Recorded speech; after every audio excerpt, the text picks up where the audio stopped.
welcome to the show. My name is Charlton with Big C. This is Charlton and Big C Sports, coming to you worldwide on the Big C Sports Network, on the #1 network in the United States of America. And Big C Sports has been voted the #1 sports show in the universe, according to Big C and them good old boys down south. I want to say bienvenidos to all of our listeners in Latin America, also across the pond in London, England, as well as Paris, France. Of course, you good old boys in Canada. We love you in Africa, the Big C tribe. But there's no one we love more than the good old boys down south. They're the land of the free and the home of the brave on a beautiful February the 1st, 2021. Rondo Deportes, bonjour, Big C. How's it going for you good old boys down south? Well, Charlton, it's cold as hell back here, but right now, we're 6 days prior to the Super Bowl, and it's not even the biggest talk in football. The trades are. Yeah. But once again, I want to thank our frontline healthcare workers, nurses, doctors, and first responders. They never trade in for what they're doing. No, they never trade. I want to say today's show is sponsored by your Northern California Cadillac dealers, home of the all-new Cadillac Escalade, the standard of the world. And when you go by and test drive yours, tell them Charlton and Big C sent you, as well as a fleet of Cadillac cars never stop arriving. Also, all around the world, say Google or Alexa, play Big C Sports Podcast. You will hear from our sponsors. You will hear, welcome to the show. I will introduce Big C as the Mystic, and he'll do his thing from 3,000 miles away. And I really do appreciate the way things are growing with Big C Sports. You can follow Big C Sports on Spotify. You can follow Big C Sports on Xfinity, Comcast TV, Roku TV, Apple TV, Amazon Fire TV, and a lot of smart TVs all over the universe. You better have a smart TV, or you'll be sitting there looking at a still picture. Man, I love pausing. Pausing's a good thing, Big C, but it's never smart to pause on our Veterans Crisis Hotline. They really are experienced helping veterans and their loved ones get help. Big C, why should everybody care? Well, I hope that we've turned the page in 2021, Charlton, to help our veterans even more in this country. We lose over 2 dozen a day to suicide. I know COVID-19 has been horrific on all Americans, but suicide has been rampant amongst our veterans for years, Charlton.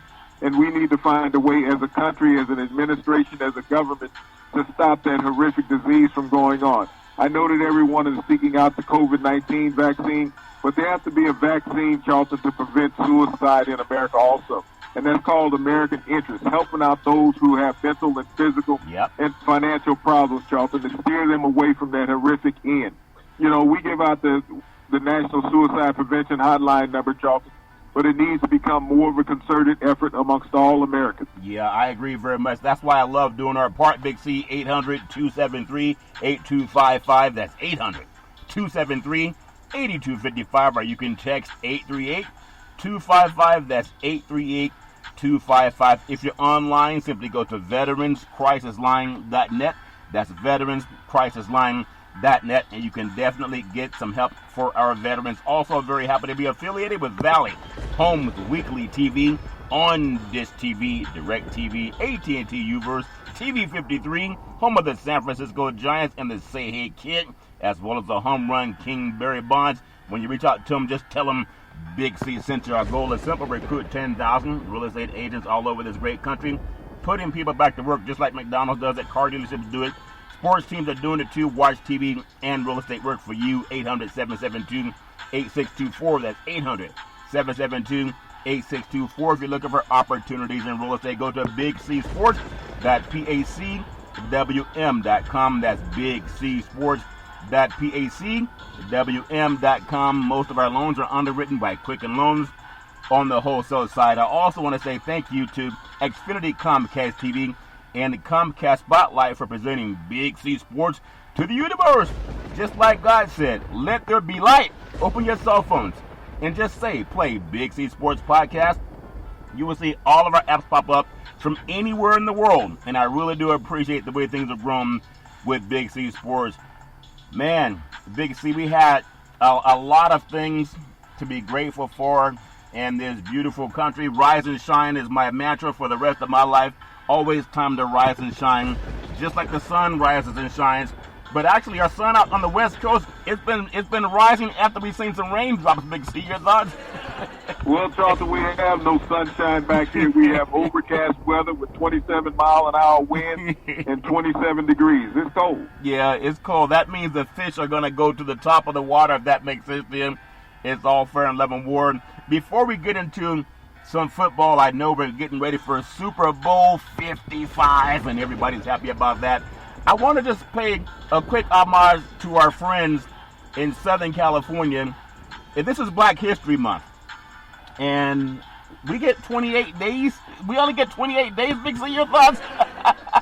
Well, that's better than no days at all, Charlton. I guess they did us all a favor. As black people in America said, we'll give you the shortest month of the year to celebrate. Yeah. We don't want the party to go on too long. Yeah. Anyway, there's a rumor going around that Trump said he only left the White House because he did not want to honor Black History Month. In fact, it's all fair and level war. But I do want to thank our friends from the West Coast, the LA Lakers, Big C. They went over to Boston, and it was iconic because we had the two most winningest NBA franchises with 17 world championships apiece, Big C. And the Lakers, they came away with a 96-95 win. It was a fantastic game. But ironically, we want to thank our friends from Boston. There was a player from Boston, number 27, that tipped in the winning basket, Big C. Well, I missed that game, Charlton. I was so enamored with the game between Washington and the Nets. Yeah. The most electrifying game of the week in the NBA. Game ended up 149 to 146, Yeah. Charlton, in regulation, no overtime. No overtime. And that scored the last 6 points of the game with just 5 seconds to go. Yeah, it's not over until it's over. Yeah, I think they scored over 40-something points in the fourth period. That's hard to do even if you're trying, but love NBA basketball. I'm sure going into February there'll be a lot of celebrations for Black History Month and all the progress that's been made in this country. And ironically, we got to get to the point where we're not always swimming uphill. It'd be nice to run down the hill at times and have everybody with a decent heart and mind focused on what's going on when it comes to equality. Big C, I want to run back to the world of the NFL football. A lot of news. We've all heard about it over the weekend. The Detroit Lions have dealt quarterback Matthew Stafford to the Los Angeles Rams in exchange for 2 future first-round picks, a third-round pick, quarterback Jared Goff out of Marin Catholic High School in Northern California and Cal Berkeley, 2 former number 1 overall picks trading places in the first blockbuster NFL trade in 2021. Big C, Matthew Stafford, he's great in my opinion, but 2 first-rounders, that seems kind of just like really steep in my opinion for a 13-year veteran that has 0 playoff wins, and I wonder how this will affect the asking prices for other quarterbacks. Big C, your thoughts? Well, you got to look at this, Charlton. Teams are trying to win now. The NFL is not about your future; it's about your present. Yeah. And because there's so much free agency and movement and salary cap problems in the NFL, Charlton. I mean, each trade is unique within an own team. I mean, everybody was in the trade market when it looks at what they could get for Jared Goff or Matthew Stafford in that situation, Charlton. It came down to draft capital and the best fit for each team. Yeah. Well, when you look at Jared Goff in this instance, realistically, Jared Goff has been traded for as many draft picks as any quarterback in NFL history. He's accounted for 9 players being traded for him. The Rams, when they drafted him, they traded 6 players, 6 draft picks to move up to get him as the number 1 overall pick in the draft. Now they trade 3 more draft picks, Charlton, to Detroit to get Matthew Stafford. 9 players. Is a player worth it? I mean, he's been to the Super Bowl. A lot of quarterbacks have lost the Super Bowl, but you get one shot and the team's done with you at that point.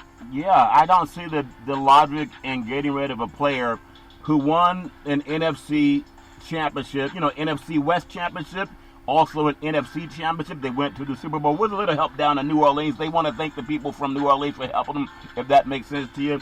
But getting to the Super Bowl, and then this year with a broken finger, Big C, he didn't even start the game in Seattle. The backup got knocked out, but he came back and engineered a win over Russell Houdini Wilson and the favorite Seattle Seahawks. And then, of course, they went to Green Bay and lost. But why would you? I mean, Matthew Stafford hasn't won 1 playoff game. He's 0-3, Big C. Your thoughts?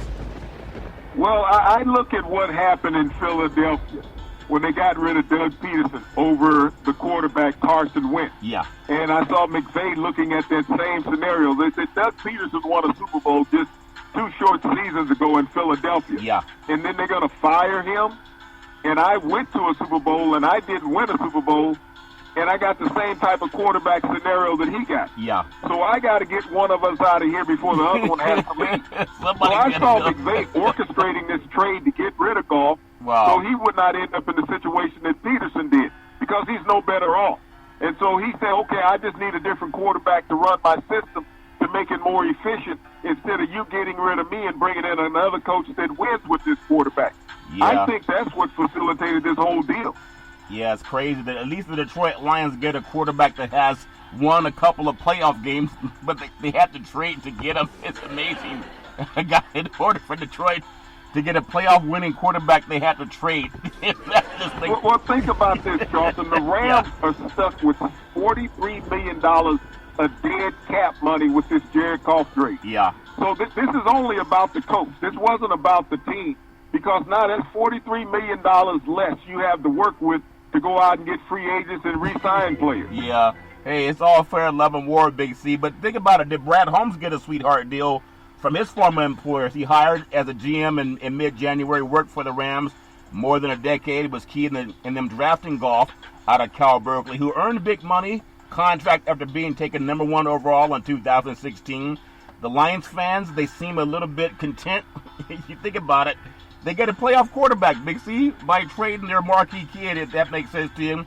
But general manager, I think you think about the NFL, they observed, it seemed impressed with Detroit's haul, especially considering they have a younger franchisee quarterback in Deshaun Watson, is reportedly also in the trade market. Big C, your thoughts? Well, you know, Houston is saying that they're not going to let go of Deshaun Watson. They're going to hold on to it. But, you know, they have to also look at what they could get in return as far as rebuilding a franchise. You bring in a new coach. I know that Deshaun Watson is a franchise quarterback there in Houston, Charlton. But will his disenchantment with the organization cause his play to drop, Charlton? I know they guaranteed him the second highest contract in NFL history. Will a team be able to take that on, and will Houston be able to keep him happy? But as you look at this situation with the Rams, how depleted will this team become because of the money that they're going to owe Jared Goff, the $43 million over the next 2 years that is guaranteed to him under the contract that he has? Yeah. They got a bargain basement deal on Matthew Stafford. Really, they got to pay him that same amount of money over the next 2 year span.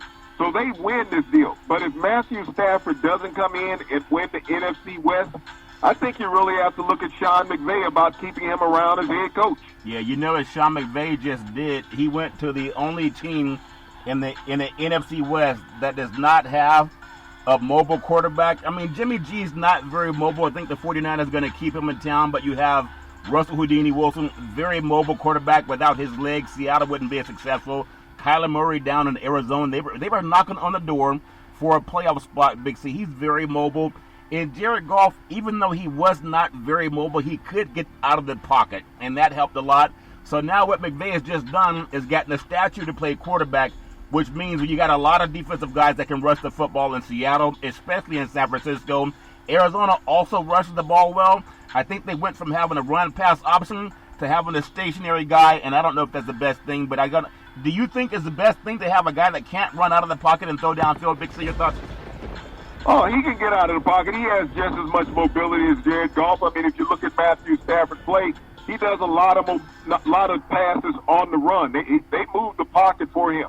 He just does not sit in the pocket like a Tom Brady. He has excellent legs. He's only 32 years old. He has a few more good years left in him as an NFL quarterback. Yeah. But it's about the scheme, and can you protect him up front with that offensive line? You know, there's a lot of age in the Rams offensive line, and if you look at the scheme, they didn't really call on the quarterback to run a lot. Yeah. They just moved the pocket left and right and allowed him to buy extra time to throw. Wow, I was just thinking in my own mind that Jameis Winston has a better arm and younger, and maybe would have been a lot better on the cap. That's just my opinion, and would have given them some ability.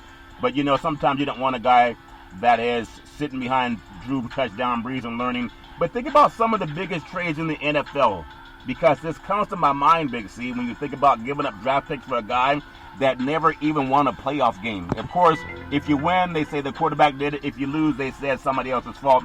But biggest trades in NFL history, after Matthew Stafford, Jared Goff blockbuster deal, think about Ditka, Coach Ditka.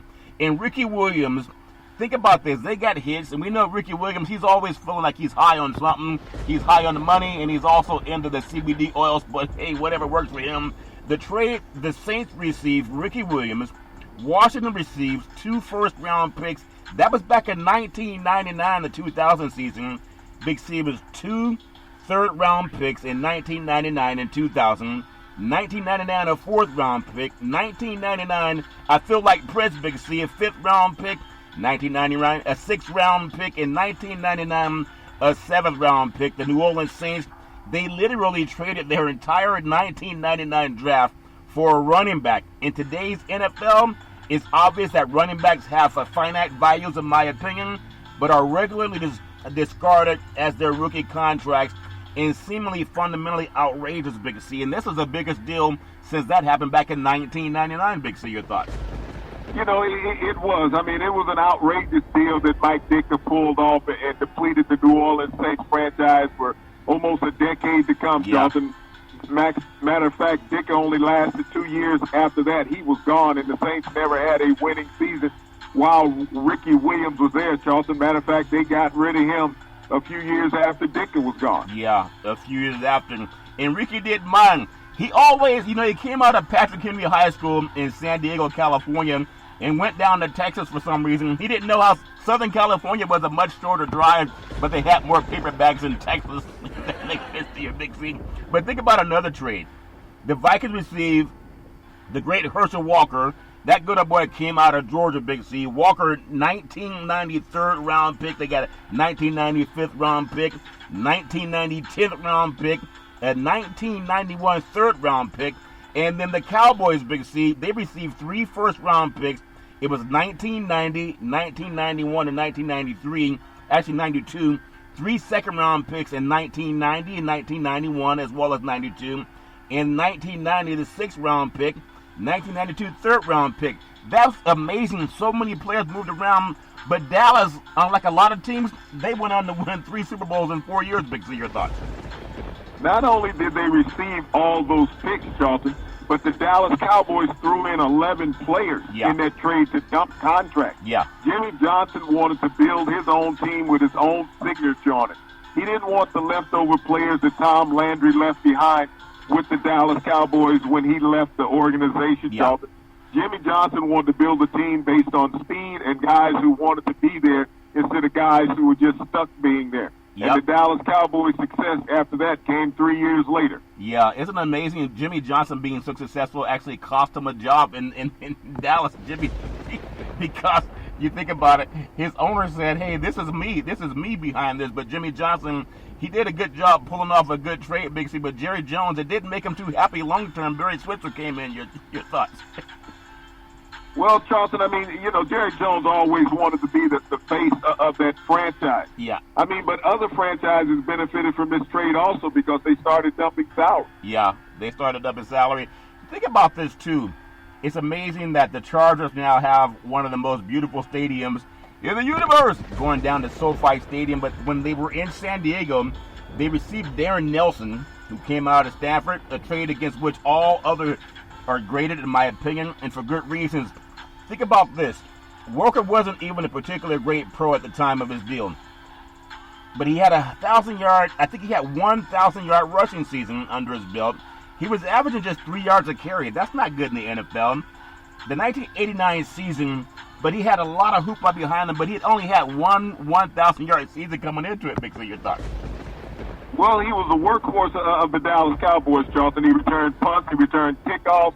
He caught the ball well out of the backfield, but I think he was just tired by the time he got the ball on handoff. Yeah. And it was very predictable because they had a one-dimensional offense. I think they had this quarterback out of the University of Washington, Steve Ballure, that threatened no defensive backs in the NFL. Yeah. And then you think about Walker also. Herschel was playing. He went and followed Donald Trump over in the USFL, and Trump tried to compete with the NFL, and the good old boys were not having that, and they kicked him out of the league. But he also wasted a lot of his precious time, even though he took good money to go to the USFL. The league folded, and so he always had a lot of baggage coming with him also. You think he would have done better just skipping the USFL and going straight to the NFL, Big C? Your thoughts? Well, Charlton, he wasn't eligible for the NFL at that time. He left college early where the NFL was not taking underclassmen. Yeah. There was more money for him to make in the USFL. And when you look at Herschel Walker's overall statistics, I believe he gained about 4,500 yards in those 2 seasons on the ground in the USFL. If you add that to his NFL numbers, it puts him right there at about 15,000 yards rushing on his career. Yeah, he was a dominant running back out of the University of Georgia, the Bulldogs. Think about this. The Atlanta Falcons received in 2001 the number 1 overall pick, Michael Touchdown Vick. Michael Vick was so good that you realize how good he is now because the whole league is trying to find quarterbacks that have that run-pass option the way Michael Vick had. You know, he did it, but he had some guys around him, and he got in trouble, but he would have been so much more amazing had they not derailed his career. The Chargers have received the 2001 number 5 overall pick, LaDainian Tomlinson, 2001 a 3rd-round pick, 2002 a 2nd-round pick, and wide receiver Tim DeWhite. Big C, your thoughts? Well, I mean, it was a trade that, carved the future of a couple franchises. We knew how dynamic Michael Vick had been, coming into the NFL with the Atlanta Falcons, setting some rushing records for quarterbacks in the NFL, getting the Falcons into the playoffs, getting a victory. But you look at LaDainian Thompson and how he aided the San Diego Chargers franchise at that time, setting a single-season scoring record for touchdowns for running backs, becoming a perennial All-Pro, and now sits in the NFL Hall of Fame. Yeah, doing his thing out of TCU. The NFL trade that resulted in 2 franchise icons, finding their rightful names, Atlanta Falcons and San Diego Chargers. That swap doesn't stand out over others in terms of the haul given up, but the implications for both franchises, I thought it was major. Michael Vick became one of the most electrifying players in NFL history with the Falcons in redefining that quarterback position. Before I even bring up some things about Tomlinson, Michael Vick was so rare, but now we've seen guys like Lamar Jackson that are like Michael Vick. Obviously, we've seen, I think, maybe Randall Cunningham before him, but just not as fast. And there's a lot of players that are looking for that Michael Vick. Even if they're not as fast, they're still looking for the guy that can run and pass. Touchdown Patrick Mahomes, not the same kind of athlete, but the same kind of game. Donovan McNabb, Russell Houdini Wilson, they're all looking for that kind of player now. Big C, your thoughts? Yeah, but there was a lot of limitations to what Michael Vick could do. He could only take you so far. You couldn't consistently win with the type of play that he was performing on the field. We knew that he was a great runner, but in the NFL, that catches up with you. You eventually have to be able to threaten defenses over the top and to the sidelines with your arm. And that's something that Michael Vick wasn't, too much into working on and developing, Charlton. And that hastened his career exit from the NFL more than anything else. You can run for a while, but you're going to get caught. You can run, but you're going to get caught. Smokey and the Bandit. Say it very well like a Southerner. Smokey and the Bandit, one of your favorite movies, Sheriff Buford T. Justice. Speaking of running, Big C, Tomlinson, he became the greatest running back in Chargers franchise history out of TCU. Arguably the first fantasy superstar in fantasy sports, saw a massive rise in the popularity in the 2000s. Trading down also that allowed at that time the San Diego Chargers to select touchdown Drew Brees as their top 2nd-round pick. Big C, your thoughts? Well, you talk about the benefits of a franchise. The Atlanta Falcons lost in that deal. Think about what would the fortunes of the Atlanta Falcons have been if they had drafted LaDainian Tomlinson 1st overall and then took Drew Brees in the 2nd round. You put that combination together, Charlton, and you see what their careers have been in the NFL versus Michael Vick's moment of flash versus the consistent, polished performance that you got from Tomlinson and Brees over the time that they played, Charlton. I think the Atlanta Falcons screwed themselves in this situation. And man, everybody, it's easy to see hindsight, but sometimes being prescient enough to know what guys are going to do, that's a hard thing to figure out. But think about this. We were talking about Matthew Stafford and Jared Goff and who got the better end of the deal. I wouldn't be too surprised to say that maybe if it's based on what you've done, like Janet Jackson said, what have you done for me lately? Jared Goff has a much better resume than Matthew Stafford. I don't agree with the deal sending Matthew to L.A. He's just not a run-pass option in my opinion. But I'm going to ask you about another quarterback that was in the mold of maybe Patrick Mahomes, maybe even in the mold of Josh Allen in Buffalo. John Elway, touchdown John Elway, was a great baseball player. when he came out of college in Stanford University. And then you look at Eli. If you think about that, the draft trades, Elway trade, the Colts received Chris Hinton. They retrieved Mark Harmon, Big C, 1984 first-round pick. The Broncos received touchdown John Elway. And then the Eli trade, the Giants received Eli Manning, Big C. Your thoughts? Well, in that trade for Phillip Rivers and Eli Manning, Eli Manning had 2 great days as a pro, Charlton. Yeah. And they both came against the Patriots in a Super Bowl. 2 miraculous catches by Mario Manningham and David Tyree, that propelled him to Super Bowl acclaim. Yeah. Other than that, I mean, he had a lackluster career as an NFL starter, under 500. You look at Phillip Rivers, who just retired. He's the 5th all-time leading passer in NFL history, yardage-wise. Yeah. So, I mean, this is one of those trades that it means about the moment in time that you're in the right place at the right time. Yeah, and the Giants have some great defenses. And talking about, it's amazing that touchdown Phillip Rivers decided to hang it up. He threw for over 4,000 yards this year. I don't know why he's retiring to coach high school football down in South Big C, but think about it. Chargers received Phillip Rivers, 2004 third-round pick, a 2005 first-round pick, and 2005 fifth-round pick. And it's amazing when you think about Elway, you think about Eli, and then Rivers, Big C. Rivers still has some gas in his tank. I know he says he wants to coach high school football, but they must pay a lot of money down south to coach high school football compared to an NFL job. I think Phillip Rivers, I mean, they were in the playoffs, and they were a 4th down stop from beating the Buffalo Bills in Buffalo. I don't know why he's walking away. He's so much better than a lot of players. He's a lot better than Matthew Stafford, in my opinion, Big C. Your thoughts? You know, who knows what's in a player's heart, Charlton, when it calls time to leave the game. 4,000 yards? It's been questioned for decades why players leave when they leave. Jim Brown left after 9 years in the NFL. Barry Sanders left after 10 years in the NFL, Charlton. Yeah. It's about what's in a player's heart and mind. Does he still want to continue playing or taking the pain? He threw for 4,000 yards, I think 4,600 yards. He can still do his thing. You think about the Colts and the Chargers at that time, Big C, were regularly among the NFL's worst teams in the NFL at that time of both trades. And then Elway, via a baseball contract, could have been playing Major League Baseball as well. And then Manning, via a Manning, both ways. You think about it.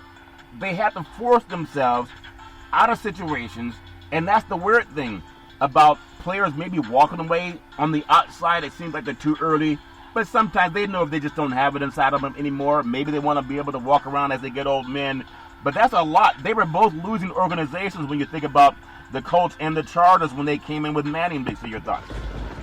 Well, when you get the first overall pick, you're normally a losing situation, Charlton. Yeah. And, you know, players look at how organizations are run. Those players had some clout as far as not willing to play for certain organizations. The teams got something in return. When you can still get another first-round draft pick plus other draft picks, Charlton, you look at it as a win-win for both organizations. Yeah, it really is a win-win. Before we come up on the Big C, pause, Big C, given the way that draft picks flew around during that era, it's hard to fathom how the Colts wound up getting so little in exchange. And then the Chargers, meanwhile, they wound up getting a better quarterback in touchdown Phillip Rivers. Still don't know why he retired. Along with a bevy of draft picks, they wound up, think about this, they built their franchises around those star players, and it's still, it's just my opinion, Rivers still has a lot of rivers in his tank, if that makes sense to you, Big, for your thoughts. Well, in the situation with the Colts, they got an all-pro guard in Chris Hinton, who was all-pro for a few more years, even with the Colts once he came over from Denver, Charlton. Yeah. And you also look at they had a first-round draft pick. This comes down to your front office. Yeah. Can you make the proper picks? And when you see these players not wanting to play in a situation, it's because of what the front office bungles had been in years before. Yeah. Is that they were making bad draft picks. Yeah. It's all about who has the opportunity to make those picks, and hopefully, I mean, everybody who has the chance to play professional sports, it's kind of a young boy's dream. So I wish them nothing but the best while they were playing and also in retirement. We're going to take what's called the Big C pause, also known as the Big C timeout. When we come back, I want to ask you some more things about the Kansas City Chiefs coming up on Super Bowl 55, and also, in the words of the great Arnold Schwarzenegger, we'll be back.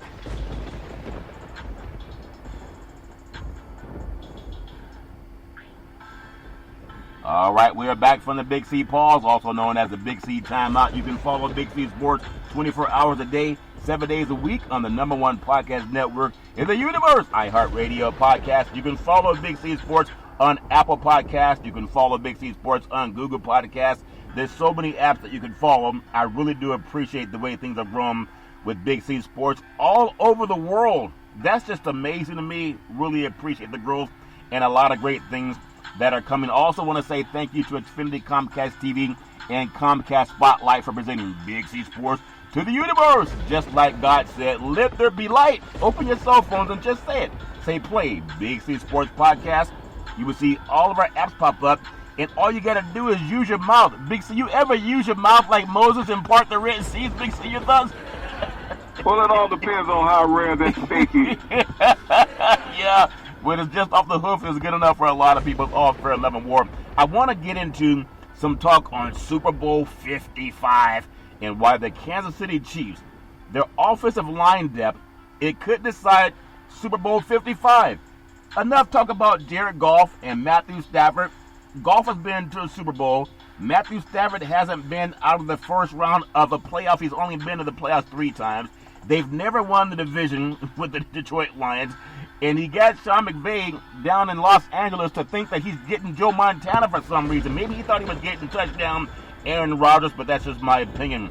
Mike Rimmers and Nick Allegretti began the season for the Kansas City Chiefs.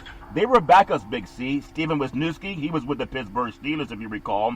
Andrew Wiley, he was a starter for the Chiefs, but he was at right guard. And they will all start for the Chiefs on the offensive line in Super Bowl 55 versus the Tampa Bay Buccaneers, with Riley at right tackle instead. Big C, your thoughts?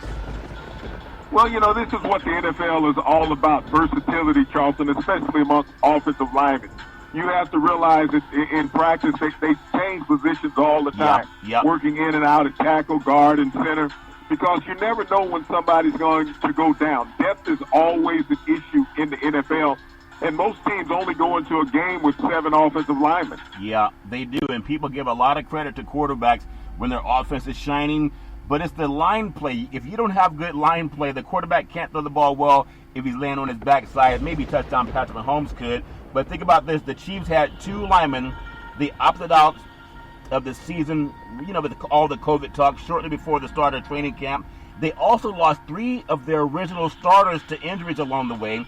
They had to dig deep into their offensive line depth, and yet Kansas City still won 16 games on the way to Super Bowl 55, and the Chiefs did it by kind of patching together a lot of quotes and blankets the way grandparents do. Big C, your thoughts? Well, I think when you get to the NFL, is that the pride of playing in the league, Charles, that makes players work hard. Yeah. And when you're in a situation like what you have in Kansas City, and you have to go through what you go through every day in practice with the most dynamic quarterback in NFL history, Patrick Mahomes, Charles, it makes you work even harder knowing what you have behind you, what you have to protect. Yeah. And I think his mobility makes it easy for offensive lineman, Charles, and he can always buy himself an extra second and a half, because he can drop back further than any quarterback in the NFL and still launch an accurate strike. Yeah. And with those speed demons that he has surrounding him as what you call offensive weapons, this offensive line is smiling when they walk out on the field. They're never worried. Yeah, I think they're smiling because they just had the Big C burger. It is a tasty burger. It comes with exotic meats. It also goes great with the Budweiser Zero. It has 0% alcohol, and it goes great with the Big C burger. I'm sure that's why those linemen were smiling. But think about Super Bowl 55, Kansas City. Them good old boys are 16-2. They only lost to the conference rival, the Raiders, and also the LA Chargers. They didn't play players in the last game against the Chargers. But it's all fair and love and war. Tampa Bay, they're 14-5. There was a time when Tampa was only 7-5, Big C. It's compelling for so many reasons, in my opinion. You have touchdown Tom Brady and touchdown Patrick Mahomes. The Super Bowl duel between Brady, who's 43 years old, and Mahomes, who's 25, it will break a 2-all tie between the 2 of the greatest of all time, in my opinion. Perhaps the greatest because of future times. Brady won his first 2 meetings, both in 2018, and then Mahomes beat Brady and the Patriots last year, and then Brady and the Buccaneers this year in Week 12. And that's how close it's been in those 4 meetings. So people might think it's going to be close. That's what Las Vegas is thinking. I think 3.5 is too close. It might be a touchdown difference. but they've had some dynamic games in such a short career. Big C, your thoughts? Well, when you think about these two great quarterbacks meeting each other, Charlton, there's only 1 point that separates them in the 4 meetings that they had. So this is how close these games are. When you think about that first meeting between Mahomes and Brady, it took the Patriots a last-second field goal to beat the Chiefs after the Chiefs had come back and tied the game, Charlton. And then the second meeting was in the AFC playoffs, where the Chiefs won the game in overtime after some egregious penalties. Well, the Patriots won the game in overtime after some egregious penalties against the Chiefs. But when they met the next time, it was no contest. You know, Patrick Mahomes went out and handled business against the New England Patriots. And then when they met earlier this year, they jumped out to an early lead, and the Patriots had to fight from behind to even make the game close. So Patrick Mahomes has showed that he is not, in awestruck of Tom Brady. He looks at him as an opponent, not the greatest of all time, but the guy who was trying to stop him from being the greatest of all time. Little help from the NFL didn't hurt either, Big C. And thinking about this, for his love of ketchup and the Big C burger, it is a tasty burger. It does come with exotic meats, but touchdown Patrick Mahomes, he loves his ketchup. And think about this. His dad was a pro athlete. The 7 things that a lot of people don't know about touchdown Patrick Mahomes, just thinking about it, Big C, the Kansas City Chiefs, they're going to face off against the Tampa Bay Buccaneers in Super Bowl 55 in Tampa on February 7th, Big C. Your thoughts? Well, I mean, it's exciting. We got 6 days building up to the game. It's a Super Bowl like no other, Charlton. Tampa Bay is at home playing. They're the first home team to host a Super Bowl. The Kansas City Chiefs are back in frigid Kansas City, Missouri. Buckling up underneath the snow while Tampa's out there sweating in the sun. They'll show up on Friday. This is a business trip for the Kansas City Chiefs. They want to come in and play a game and not deal with all the hoopla. And that might even benefit them not having to deal with all the media stuff. They're going to fly in, do their thing, and then fly back home. Despite the prominence of the sport, fans still have a lot more to discover about the football stars. Everybody, it's like Mean Joe Green when that kid said, "Hey, Mean Joe, will you want my Coca-Cola?" And Mean Joe drank the Coca-Cola and then threw them the jersey. But a lot of fun facts about touchdown Patrick Mahomes leading up to Super Bowl 55, Big C. He was the first Kansas City Chiefs player to appear on a Madden cover. It was back in 2019.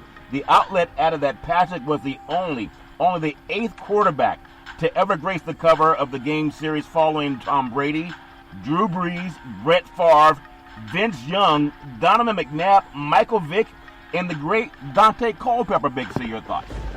And you think about, they always call the Madden cover a jinx. He broke that jinx, Charlton, because he went on to win the Super Bowl that year.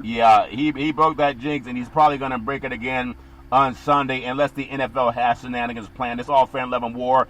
A second thing, his little brother, which I don't even know what TikTok is until I started watching. It was on the news, and then I asked my kids about it. They said, "You don't know about TikTok, Dad?" I said, "No." But touchdown Patrick Mahomes, he has a little brother, and he's proud. He's proud of it, Big C. His sibling it says his name is Jackson, I think, and his little sister, they call her Mia, but they are TikTok stars. If you think about it, he's 3 years younger than Patrick, has made a name for himself on TikTok of all things, even detailed that it's nice to be known for something other than the brother of a famous football player. Big C, your thoughts?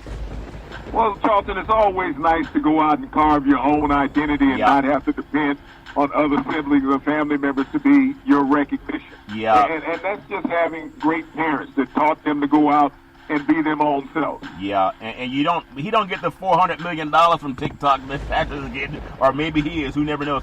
There's a third thing. He loves ketchup. We talked about the Big C burger, the tasty burger.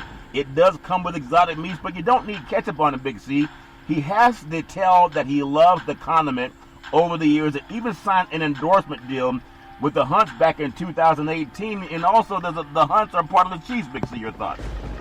Well, Charlton, you think about him signing with Hans Ketchup in that station out of Pittsburgh, Pennsylvania. What an ironic situation that he's in the Super Bowl and the Steelers are not. That's because they don't have touchdown Patrick Mahomes in Pittsburgh. They have former touchdown Big Ben Roethlisberger. If you put Ben Roethlisberger in Kansas City, we'd be talking about touchdown Patrick Mahomes, and that's still curtain going to Super Bowl 55. A fourth thing, he and his fiance, they met in high school. Touchdown Patrick Mahomes And his wife, his fiance, well, soon-to-be wife, she's actually a fitness guru. And her last name is Matthew. She's 25 years old. They met while attending White House High School in Texas, in White House, Texas. And they started dating when Patrick was in the 10th grade. He should have been doing his homework, Big C. Your thoughts?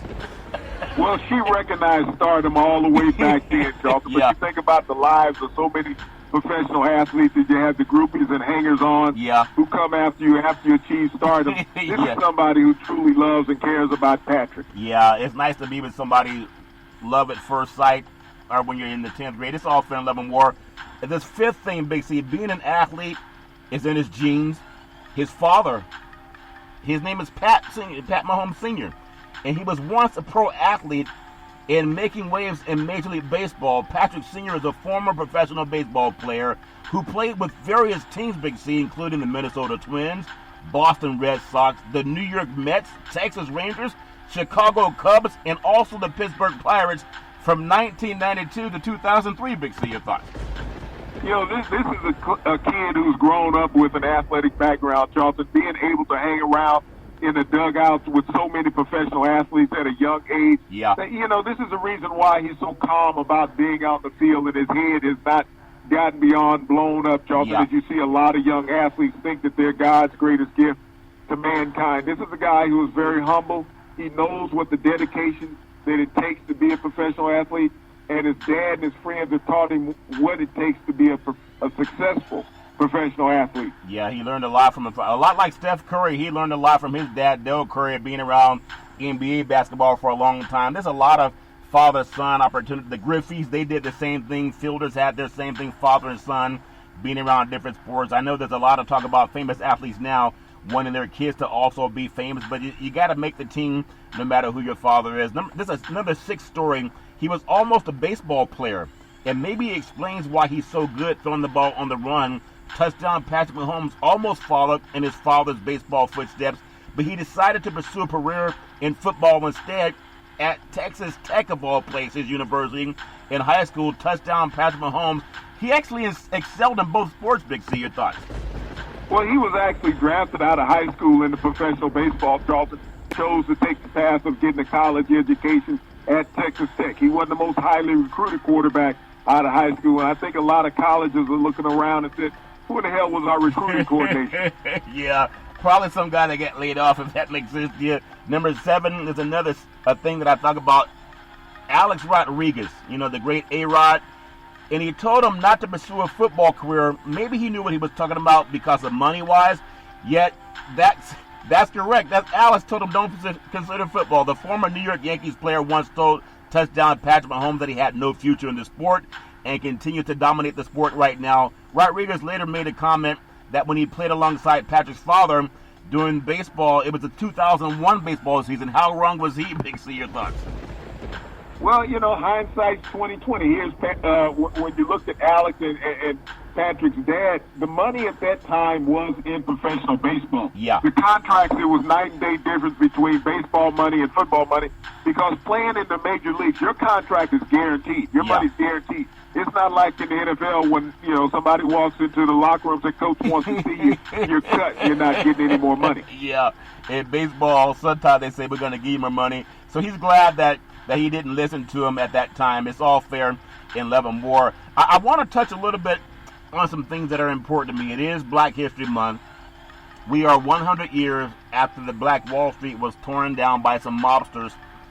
And there were several Black Wall Streets throughout the country, but the one that was most notable was down in Oklahoma, Big C. So NFL football, I mean, you and I were just talking about this not just last year and in prior years, but we were hitting on the Big C rule. Get rid of the Rudy rule and call it the Big C rule, which is corporations. Because corporations help the NFL work, not the Rooney's, Big C, even though they've had their part in it. So the Pittsburgh Steelers' Art Rooney II says that the NFL will consider more ways to improve on the Rooney rule. We just told them, take away corporate money from teams that don't give you a fair opportunity for employment. Even more egregious, if you put a cap on white coaches, cap them to the percentage of players that are white in the league. That give them about 5 coaches. You sure things would change then? And I'm not even being flippant when I say that. But many players and their union leaders they voiced concerns, Big C, about the lack of diversity in the coaching ranks as a rule of any modifications to a rule that has very little transparency and very little accountability. None of us should be surprised when it fails to work out, Big C, because a lot of guys, it's almost like window dressing. There's nothing real behind it, Big C. Your thoughts? Well, I state that all the time, Charlton, that there's no transparency. What is a $250,000 fine to an NFL owner because he doesn't interview or hire a black NFL coach, Charlton? Yeah. They don't give a damn. They want somebody who looks like them, thinks like them, and when there's no, thing that's going to hurt your franchise about not hiring, you have to start taking away number one draft picks, Charlton.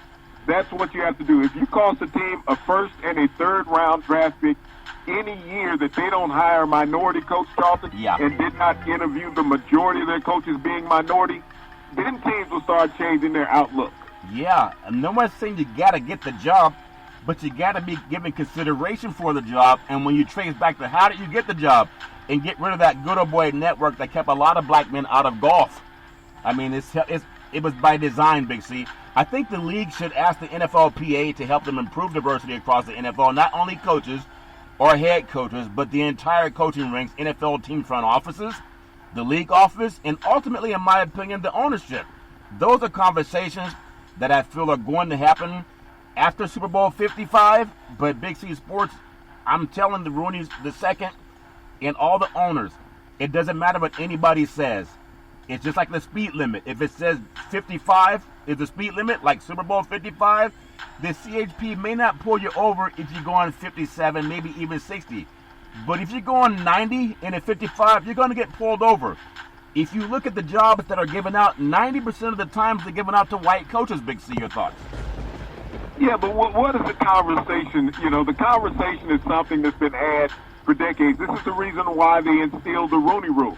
So what is the conversation all about? Yeah. Is the conversation about being punished, or is the conversation about saying, well, we got to consider this? Yeah. When you have to consider something, that means there's no demand that has been put into place, Charlton. And so these owners will always talk about what they're considering.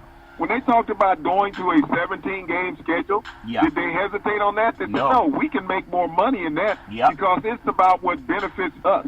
As part of going to this 17-game schedule, then they should be demanded to have at least 40% African-American head coaches in the NFL. If the Players Association do not fight for black NFL coaches, Charlton, then it's not going to happen. Yeah. Black assistant coaches or anybody else can say, hey, why isn't there equality amongst this? Until the players sit down and demand it, just like the NBA players when after the shooting in Milwaukee, where they shot Jacob Blake in the back, and the players said, we're not going to play the damn game for you. Yeah. Lose your money. We don't care. You suffer because we suffer as a culture. Then the NFL players have to be willing to take that same stance. They say, we suffer as a culture. Yeah. We do not get equality. We do not get a seat at the big table. And for that, we demand that the coaches in the league be at least from 1/3 to 40% African-American head coaches in the NFL. If the players demand it, then it will happen. But if the players don't band together and demand it, it will never happen. Yeah, Big C, what you're saying, the busiest airport in the United States is in Atlanta. It's called Jackson Hartfield. And the Maynard Jackson was the mayor, and he demanded that there's a certain percent of the contracts that have to go to minorities. Because a lot of the white men down south, they would collude, and Joe would call Bob, and Bob would call Dave, and Dave would call, whoever, and they would just hire everybody white. They may give one black man a contract, but they intentionally did it, just like the Masters. They intentionally excluded black men from being caddies or from being athletes. They could only be caddies in those tournaments. Even though there were many black golfers that were better than the white ones, they would not allow you to golf. They only allowed you to be a caddy and work for the white man. Well, things have changed a little bit, not as much, but it's going to take fighting fire with fire instead of saying we should overcome, if that makes sense to you. So candidates known to have interviewed for 7 head coaching openings this month. Well, going back to January, 11 were minorities, 16 were white men in a league that's 75% black. Only 2 of the 7 jobs went to minorities, Big C.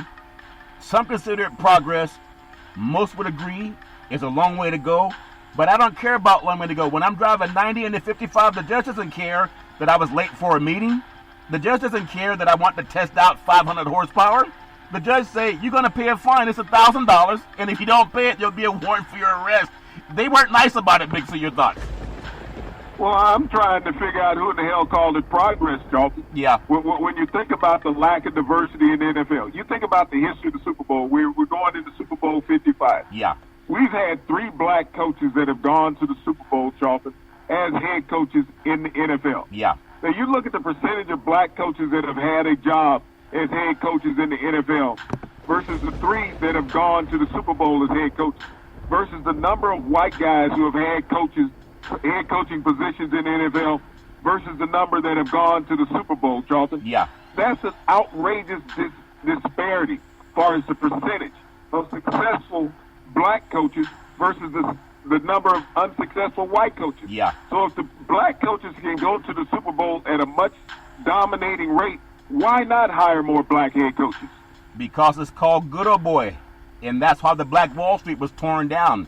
There were more wealthy black men per capita in Tulsa, Oklahoma back in 1921, and the white mob, along with the help of law enforcement, tore it down. Those men were not prosecuted. They murdered hundreds of people, Big C. They did it intentionally. And they didn't have law enforcement to arrest them because law enforcement was part of it, Big C. It's called Good Old Boy Network. In black history, I want to just say something to our young black men and women. I saw a program with Chris Paul, part of the NBA Players Association, and he mentioned that he and some of the women from the WNBA, they put in a call to some representatives in Congress for the first time in history, Big C, and he felt good about the progress of the conversation. But I'm asking for the people to keep in mind some things that I've been thinking about.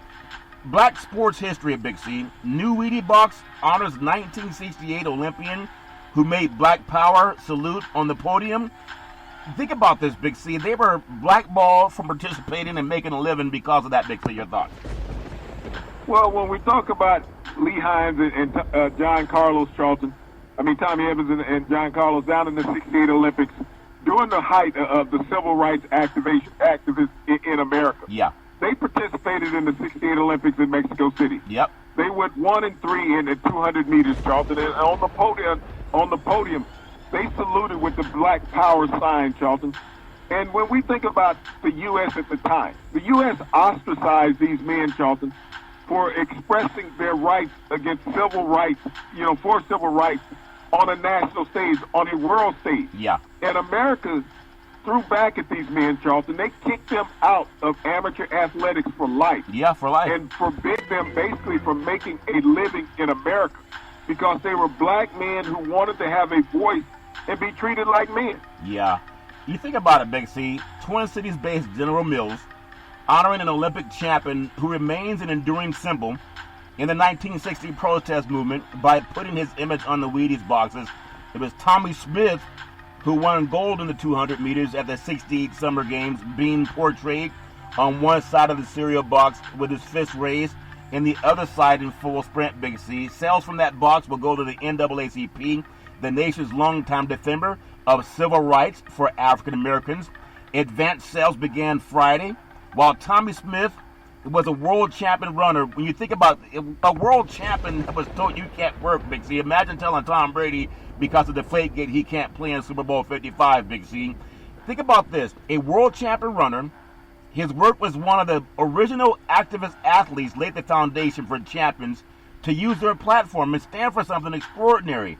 Wheaties executive, as Taylor Griswold said, in a statement released by General Mills, after winning the 200 meters in Mexico City Smith made the Black Power salute upon receiving his gold medal, while Team USA teammate John Carlos did the same from the bronze medal spot on the awards podium. The gesture cost both men dearly, and there were death threats as well as lost financial opportunities.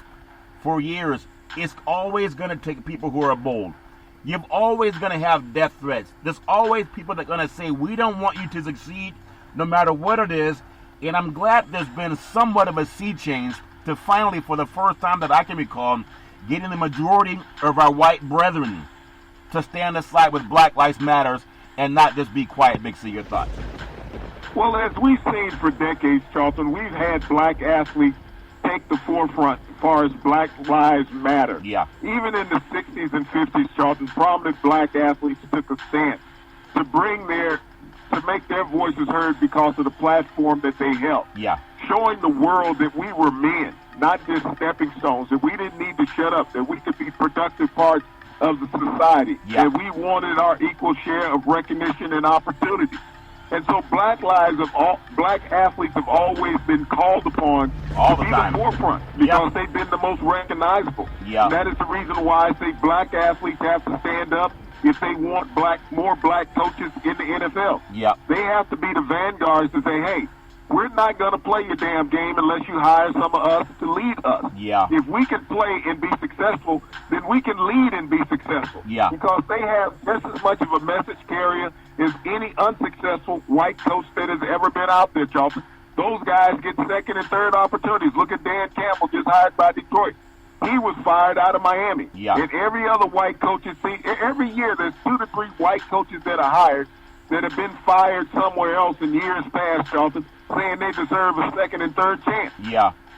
Big C, it's like the Bible says, you have not because you ask not.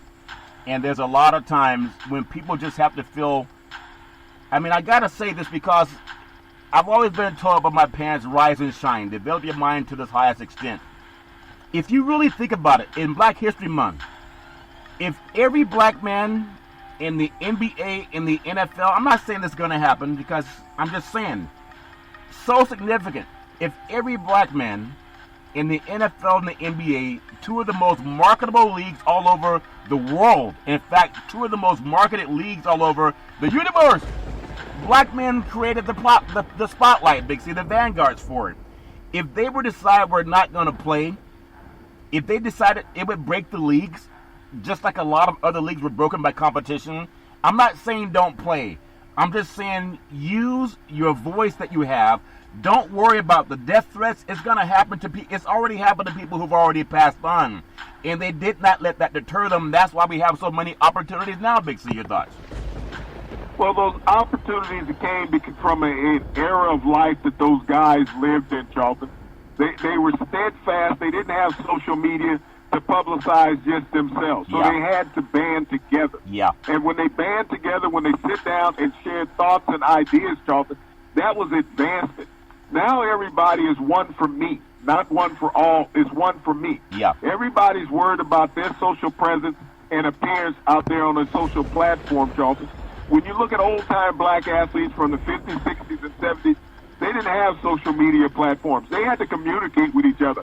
I'm not saying athletes don't communicate now, but they had to communicate for a bigger good for everybody back in those days. When you look at the collaboration of multi-sport athletes getting together, basketball players, boxers, football players, baseball players, they all got together to discuss what their future were going to be. Yeah. When you look at the modern-day athletes and how they benefit from the sacrifice that those athletes made, those athletes filed lawsuits against the United States, against the professional leagues, Charlton, to allow the athlete of today to benefit what they benefit from, whether it's free agency, Charlton, whether it's early entry into the draft. Yeah.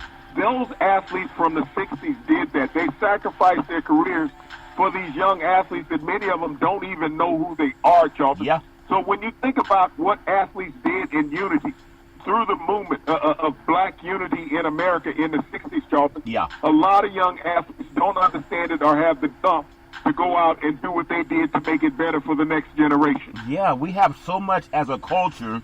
There's so much wisdom in black society. All life began in Africa, on the African continent, in the Nile region, according to Dr. Mendo and Gregory Leakey. I think that should be a part of every dialogue that we have, so people can realize all life came from Africa. The only thing that separates people is skin melanin and what climate they grew up in. As we close out, Big C, the 2020 NFL Draft, for the first time in history, that means it never happened before. For the first time in history, the majority of the NFL first-round picks, they were represented by African-American agents.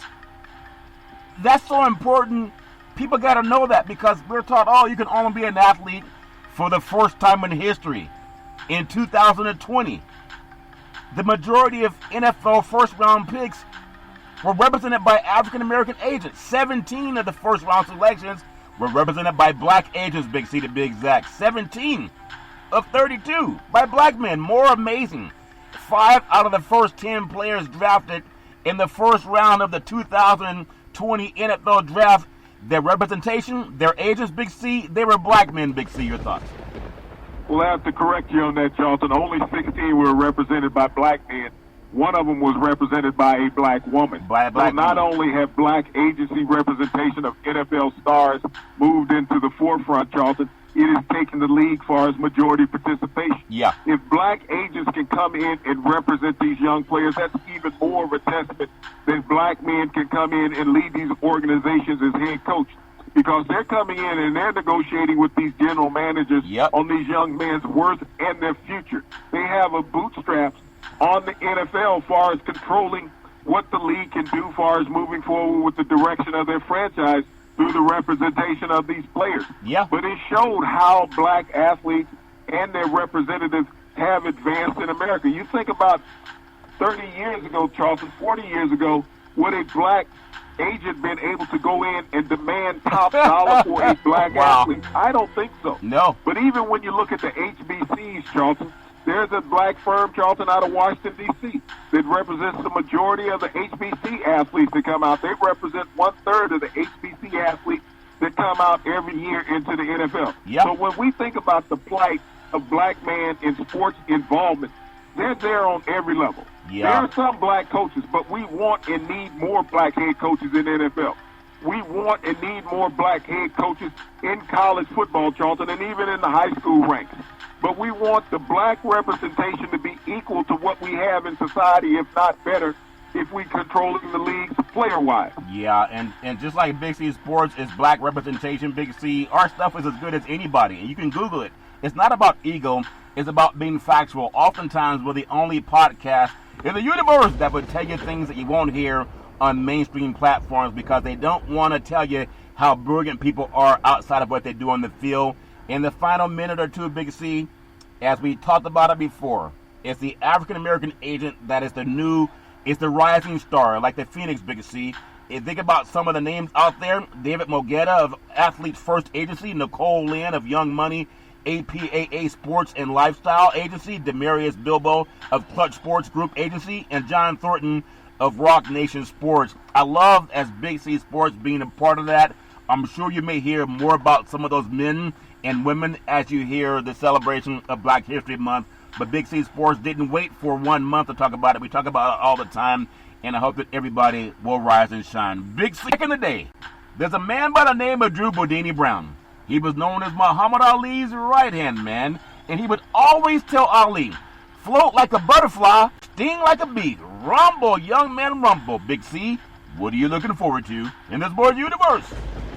Well, Charlton, I want to pay a little bit of homage to the late Eugene Parker. He was the first professional sports agent to represent a player going into the NFL Hall of Fame. And he was an African-American man, Charlton, and he has 3 clients that went into the Hall of Fame that he recognized. Once again, I want to thank our frontline healthcare workers, our nurses, doctors, and first responders. You represent America well. Always do it well. Always rise and shine. You can rise and shine too every Monday through Friday at 5 and 6 p.m. worldwide when you follow Big C Sports on the Big C Sports Network, on the #1 network in the United States of America. And Big C Sports has been voted the #1 sports show in the universe, according to Big C and them good old boys down south. As we always tell you, there's never, ever an excuse for racism or domestic violence. If you know any man, woman, or child going through that garbage, please pick up the phone and for help, because no man, woman, or child have to go through that garbage ever in life. As my mama always tells me, we thank you, we appreciate you, and we hope that you have a super fantastic day.